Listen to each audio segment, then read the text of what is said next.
Comedy serial today episode. Ramu కళావతిని, నీ కడుపులో పెరుగుతున్న బిడ్డకి కారణం ఎవరో చెప్పు కళావతి. నువ్వు చెప్పిన తర్వాతనైనా నేను నిన్ను పెళ్లి చేసుకొని నీకు జీవితాంతం తోడుగా ఉంటాను అనేసి అంటాడు. కళావతి ఏం చెప్పాలో అర్థం కాక సైలెంట్గా ఉంటుంది. యామిని అప్పుడే వచ్చి, చెప్పు కళావతి, నీ కడుపులో బిడ్డకి కారణం ఎవరో చెప్పు. చెప్పినాక కూడా మా బావ నిన్ను పెళ్లి చేసుకుంటానన్నాడు.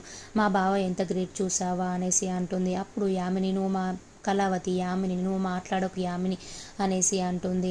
అప్పుడు అపర్ణ, నువ్వు మా ఇంట్లోకి రావడానికి కూడా వీల్లేదు, నా కోడలి పేరు ఎత్తడానికి కూడా వీల్లేదు, నీకు ఎంత ధైర్యం ఉంటే నా కోడలి గురించి అలా మాట్లాడతావు అనేసి అంటుంది. అప్పుడు రామ్, ఎందుకమ్మా అలా అంటున్నావు, ఇప్పుడు నేను అడుగుతున్నాను, నీ కొడుకు లాంటి వాడిని చెప్పమ్మా, కళావతిలో కడుపులో పెరుగుతున్న బిడ్డకి కారణం ఎవరమ్మా అనేసి అడుగుతాడు. అప్పుడు అపర్ణ, ఎవరో కాదు రామ్, నువ్వే కారణం, నీ తాళి కట్టిన నీ భార్య కళావతి, నీ పేరు రామ్ కాదు రాజ్ అనేసి చెప్తుంది. అప్పుడు రామ్ షాక్ అయిపోతాడు. నీ కుటుంబం అంతా నీది, ఈ కుటుంబానికి వారసుడివి నువ్వు.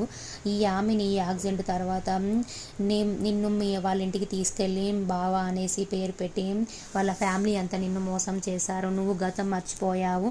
తర్వాత కావ్య ఒకసారి కళ్ళు తిరిగి పడిపోతే నిన్నెక్కడో చూశానన్నావు. నువ్వు దారి తెలియకున్నా కానీ మన ఇంటికి వచ్చేసావు.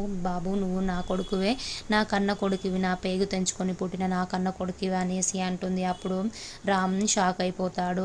అప్పుడు కళావతి సైలెంట్గా అలానే చూస్తూ ఉంటుంది. అపర్ణ, ఈ యామిని నేను ఇంత మోసం చేసింది అంటుంది.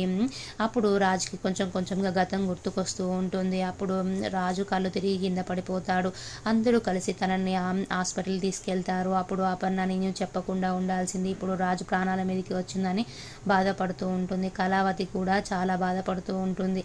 అప్పుడే డాక్టర్ వచ్చి, రామ్ మంచిగానే ఉన్నాడు, మీరు వెళ్ళి చూడొచ్చు అనేసి చెప్తాడు. అప్పుడు రామ్, కళావతి ఏది, నేను కళ్ళు తెరవంగానే కళావతిని చూస్తాను అనుకున్నాను అనేసి అంటాడు. అప్పుడు యామిని చూసి, బావకి గతం గుర్తొచ్చిందా అనేసి షాక్ అయిపోతూ ఉంటుంది.